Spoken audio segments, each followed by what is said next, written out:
still remember my last orders. The day the real war began. The rebellion.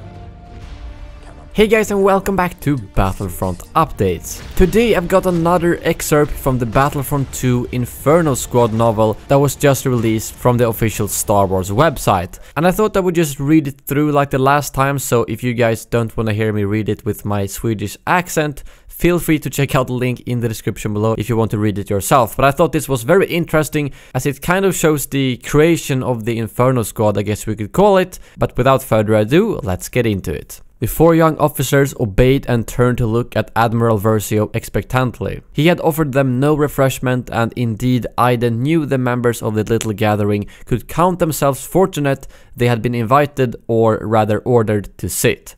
Versio's dark eyes roamed over each of the faces turned toward him, settling on his daughters. The stern visage gentled ever so slightly. "Lieutenant Versio," he said, "I'm glad you could join us." Iden felt a quick flush of warmth. Gideon had been right, her father was glad to see her. "Thank you, sir," she said. That was apparently enough sentimentality for the Admiral. He turned to again address the entire gathering. "I direct your attention to the holoprojector in the center of the table." Iden went rigid. She suspected what they were about to see, and she realized it had been she who was responsible for it being here. Iden watched along with the others, stone still. The only part of her that moved was the quick pulse of the vein in her slender throat. She saw the battle unfold again, heard the sound of orders being issued, the countdown, the flash of light, the chaotic careening of her ship. She forced herself not to look away, but out of the corner of her eye, she registered the reactions of her fellows. Miko's face displayed shock. Marana's eyes were wide and her lips parted slightly. Even Gideon had turned a shade paler, and she could tell he was forcing himself not to glance over at her, to illogically confirm with his own eyes yet again if she was all right. Her father mercifully ignored her completely. "I believe we all know what this is," Versio said, pausing and then deactivating the hologram.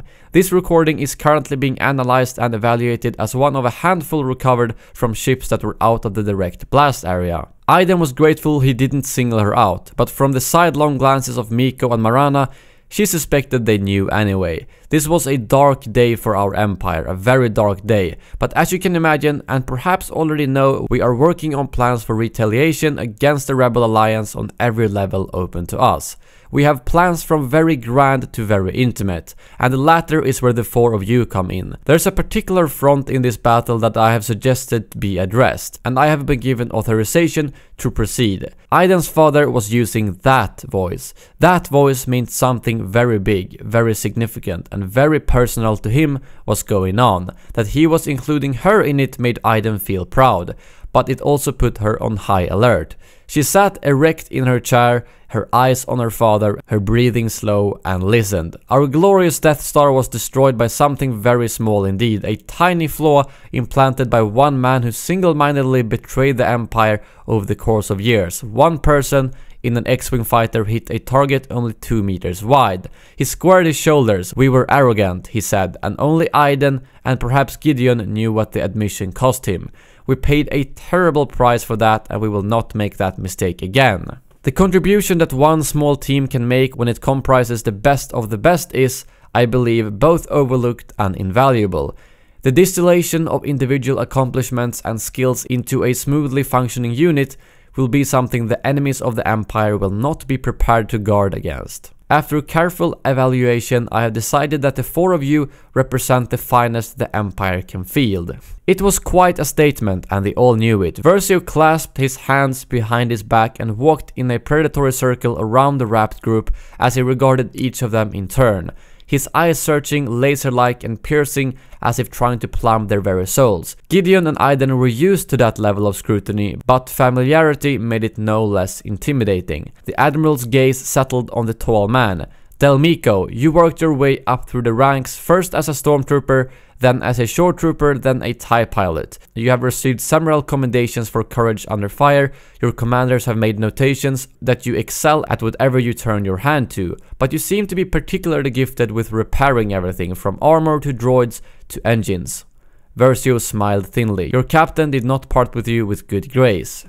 Miko was smart enough not to break eye contact with the Admiral, but the mechanically inclined TIE pilot did fidget slightly in his seat as he inclined his head in appreciation of the words. Saint Marana, Versio continued, turning to the petite young woman. You possess the gift of eidetic memory, which has served you well throughout your career. You graduated top of your class at the Imperial Academy of Uther a full year early and with honors. You speak 27 languages, is that correct? He paused to let her answer. In that sweet voice, the very young lieutenant replied, 29, sir. Versio's eyebrows rose. 29, he said, his voice a gravelly purr. I stand corrected. You can read and write 7 more. It is 7, yes? I'd hate to be mistaken a second time. The girl, Aiden couldn't help but think of her that way, clearly Zane was barely into her 20s at the best, seemed to be seriously reconsidering her earlier quick correction of Versio, but she replied, yes, 7, sir. 7, you are also a master cryptologist, and a superior shot who can take out a foe at over 5 kilometers. Aiden regarded the girl with considerably more respect. Now Versio turned to Gideon. Aiden, who knew him so well, saw her father's expression soften with pride. Gideon Hask, first in his class at Coruscant Imperial University, served with valor aboard the Mandate, receiving a battlefield promotion and the Crimson Star for exceptional performance against the enemy. And finally, Aiden Versio graduated top of her class at Coruscant Imperial University with honors, one of a handful of survivors of the Death Star, where she had held a record for most verified kills in battle, and has the melancholy honor of never losing that title. Your mission will be to recover information, artifacts or individuals that could prove harmful to the Empire if they fall into the wrong hands, or if perchance such information has already fallen into the wrong hands. You'll be cleaning things up, as it were. We've just borne witness to the level of damage that can be inflicted upon our empire when such pivotal information is used against us. We cannot, must not, shall not allow this to happen ever again. Is this understood? Everyone replied quickly in the affirmative. The Admiral nodded. You will do as you are instructed, no questions. We need to recover anything and everything, anyone and everyone who might pose the slightest threat to the Empire. You're all accustomed to being part of something larger than yourselves, to being part of a vast machine, but this unit will be a microcosm of only 4. You will be performing the majority of your duties without direction from me. In fact, there may be lengthy periods of time where you will not be in contact with me at all. It is imperative that you learn very quickly how to work together smoothly and efficiently. You'll find a great deal of weight will be resting on your shoulders. Aiden's heart began to slam slowly against her chest, but she gave no sign of it. It wouldn't do to register how thrilled these words made her feel. Responsibility was exactly what she wanted. The team as a whole, it seemed, would be given a great deal of it, but she wanted more. The girl smiled, and for a moment Zane looked so young that Aiden wanted to protect her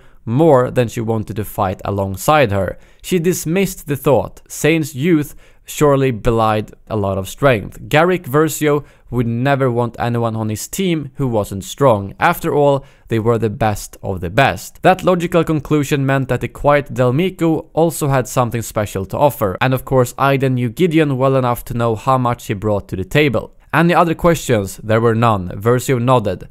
Dismissed. The 4 got to their feet, saluted and turned to go. At the door though, Gideon hung back considering, then asked his new commanding officer, Sir, does this unit have a name yet? The faintest of smiles quirked Versio's lips. It does, he replied. It's a promise to the rebels. It's called Inferno Squad. And that brings this excerpt to an end. I thought it was really interesting to first of all see how the Inferno Squad was formed, but secondly get a little bit more details of each member's personality. Someone is good at repairing stuff, another person is good at sniping people from 5 kilometers away, and so on. So yeah, I thought it was very interesting to hear this. I will most likely make like a recap of the entire novel when it is out. I will not read it through like this. That would probably be illegal anyways, but I will keep you up to date to this since it directly ties into the campaign of Battlefront 2. I think it's highly relevant to talk about. But yeah, that is all for this video. Thank you very much for watching, and as always, may the Force be with you.